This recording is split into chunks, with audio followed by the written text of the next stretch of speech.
এই একদমই পটল খেতে ভালোবাসো না কেউ, তাহলে এই রেসিপিটা একদিন করে খেও, দেখবে পটলের প্রেমে পড়ে গেছো।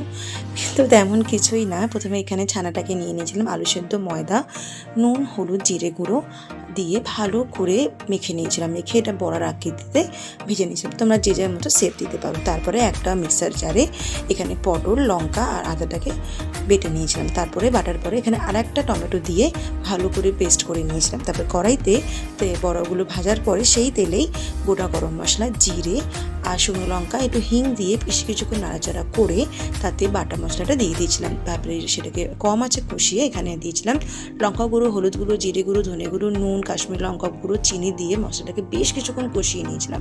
আমি এখানে আলু দিয়েছি, তোমার আলুটাকে কিন্তু স্কিপও করতে পারো।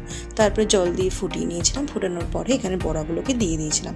বড়াগুলোকে বেশ কিছুক্ষণ ঝোলে নাড়াচাড়া করে তারপরে এখানে গরম মশলা দিয়ে নাড়াচাড়া করে নামিয়ে নিয়েছিলাম। লুচি বা পরোটার সাথে খেতে কিন্তু দুর্দান্ত লাগে।